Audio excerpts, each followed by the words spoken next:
before posting a press conference, we have here Karen Bergentor, Coach Mark Miguel, and Renee Magnetrell of the Charity Crossovers who won in straight sets against the next the Pavilions. Coach, congratulations on this victory onto the semifinals. Paano nyo lang ba in-approach tong game na to, knowing na yung next set niya, medyo historic ang Rameline, PBL onboard? Paano ba? Hindi siya madali kasi kahit nanalo kami yung sa galleries yung quarterfinals, tinatry pa rin namin i-heal pa rin yung proseso nangyari na yon. Tinatry pa rin namin gamutin yung mga kailangan, especially yung hindi sa non-technical siya like kunyari pag how will you compose yourself, pag nararatel, yun yung mga ini-heal namin. Kasi malaking factor yun sa nangyayari sa mga games. Pag kunyari sunod-sunod ang mga errors, medyo hindi kami nakakabalik as a team.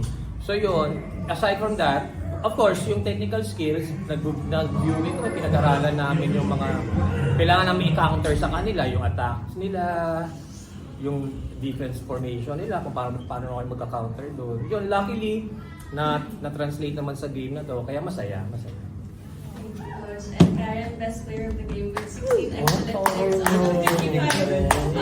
winning percentage. Ikaw ba personally, gano'n ka lang din kasaya sa naging contributions mo, especially big wins mo for charity?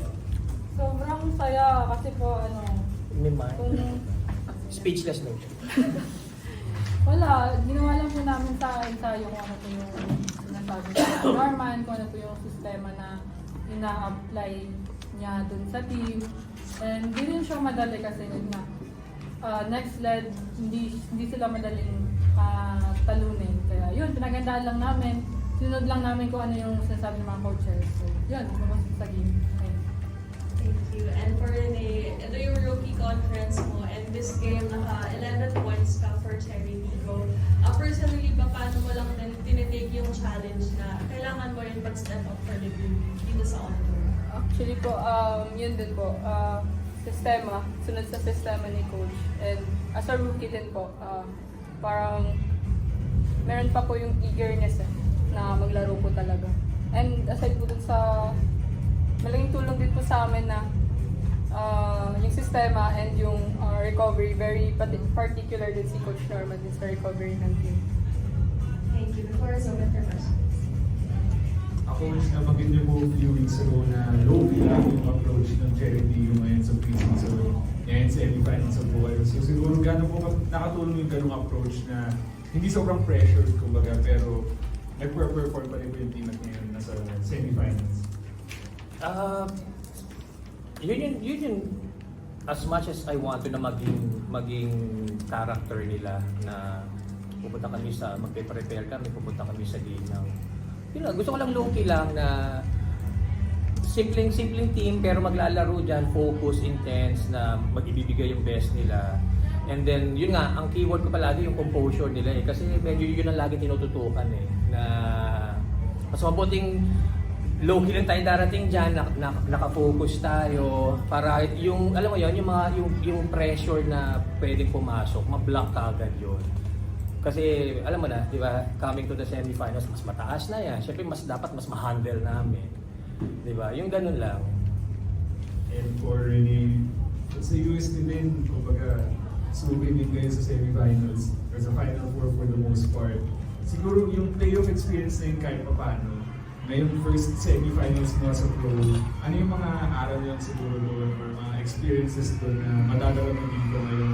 May bigger role ka rin for charity dito for the semifinals. I think yun po, kay Coach Norman yung how to handle nga yung pressure individually. So individually po, siguro may different paano mag-manage ng pressure and yun din po.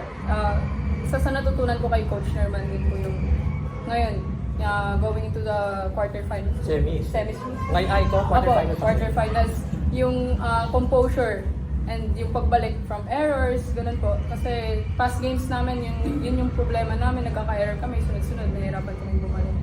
And Coach, so far po sa Charity Go, parang not yet, wala pa akong single person or parang star, yung bali parang ito yung sentro ng opensa natin compared to other teams na ang sistema nila may isang go-to person. Sa inyo po, workable ba to in a long run na wala pang parang shimmering na star sa sentro or Si Aladdin bang kailangan?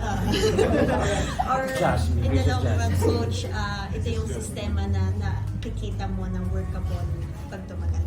You know why? Kasi ito lang yung bagay na meron kami. Ito lang yung bagay na kontrolado namin. Na-gets nyo? Wala kaming yung mga ilang spikers na nasa alas, na naglalaro sa kabila. Ito na kami. Kung meron man si Jennifer ba? So, bakit ko naman pasasakitin yung ulo ko na mag-aspire na dapat meron kaming gano'n? Kung wala naman, so kung ano lang yung meron kami, ito lang yung resources namin, ito yung pagtatrabahuhan. That's why gusto ko sila maging low-key lang. Yun yung principle ko behind that. Karen, yun nga, itong contour, kumbaga, ikaw mostly talaga din yung naging primary libero. Mostly kasi si Jen is nasa Alas Pilipinas duties. Parang ganun din yung nangyari nung reinforce ng rookie campaign mo na, kumbaga, pag wala si Jen. Parang paano mo lang yun inenake na parang, okay, pag nandito siya, hindi mo na ako yung primary na libero. Pag wala siya, ako naman yung kailangan talaga mag-step up. Ano lang, ginagawa ko lang yung kung ano yung ginagawa ko sa ensayo. Kapag wala si Ate Jen, kailangan mag-step up. Kapag nandiyan si Ate Jen, support lang, gano'n.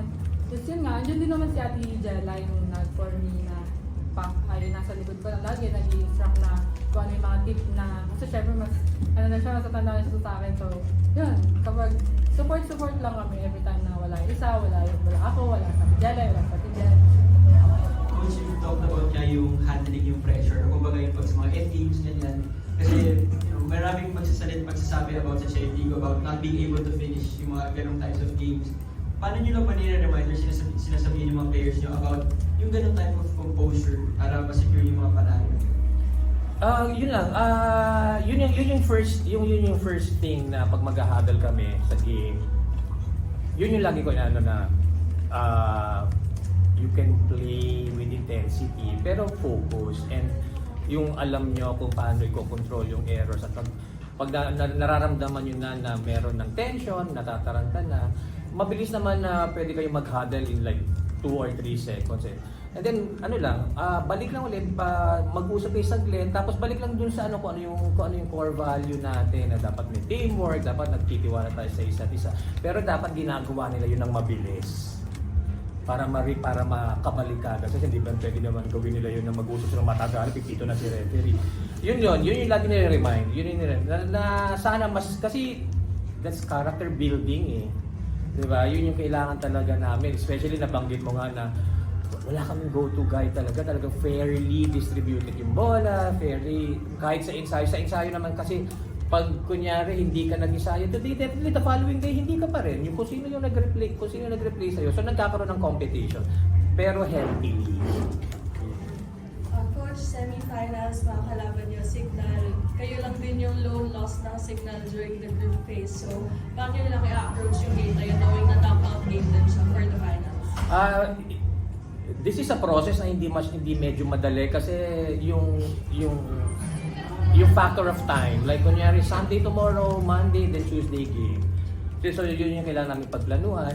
But then I don't like to parang instill sa mind nila na si Signal ang kalaban sa at may natalo na ayoko ng gano'n kasi ayoko maging complacent eh. Of course, si Signal nasa semi na sila waiting. Talagang lalaban yan.